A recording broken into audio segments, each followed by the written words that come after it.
Hi, I'm Nancy from J&N Travels. We will be posting random videos on anything travel related, so please join us on Miscellaneous Monday videos. And remember, stay young, have fun.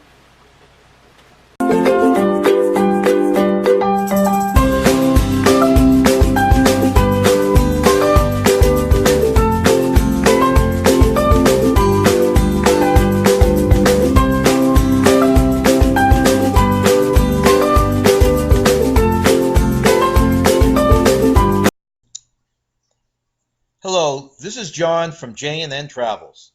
Today's Miscellaneous Monday is my comparison between the New York Manhattan Cruise Port versus the Black Falcon Cruise Port in Boston. We have cruised from Boston 3 times and from New York twice. Since the drive from New Hampshire to the Black Falcon Cruise Terminal in Boston is approximately 2 hours, we usually go down the morning of the cruise. To avoid any problems, we leave around 7 a.m. from home, which is in New Hampshire.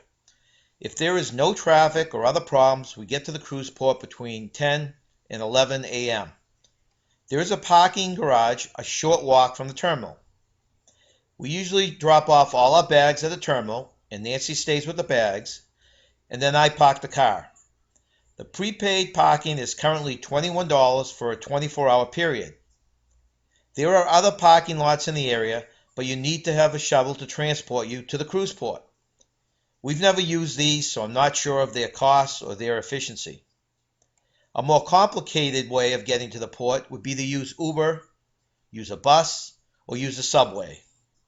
The port gets crowded between 10 a.m. and noon, but it is very manageable.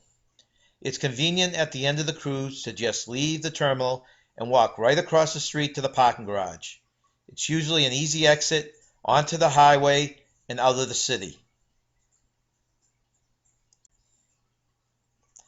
Now on to the cruise terminal in New York. The cruise terminal in New York was a lot more manageable and organized than the Boston terminal. It's bigger, it's spread out more, you didn't seem as crowded. But the cost, the access to parking, and the exit process was a lot more difficult than Boston. Parking at the port in New York was $40 a day, which is twice as much as Boston. And driving to the port was a lot more complicated, especially with the traffic. The customs was very disorganized, and it took us a long time to get from the ship to our shuttle on debarkation day. We found that staying at one of the hotels that offer the cruise package was the most stress-free way to cruise out of New York. We'll be talking about the cruise packages in one of our later videos. The pros from cruising from Boston was the cheaper parking, which was half the price, easier to get around the city traffic. It's still a city, so there's still traffic, but it was nothing like New York. Easier to disembark. We just found that we got through customs and got back to a car a lot quicker than we did in New York. Fewer tolls to get to the port. Between the bridge and all the other tolls you have to use to get to the actual port, it was nothing in comparison to Boston. New York was much higher than Boston. The pros from cruising from New York, much more organized inside the terminal. In fact, the 2 times we were there, we basically got in the line, zipped right through the line. First time we waited a short time, second time we went right onto the ship. It's much less crowded inside the terminal.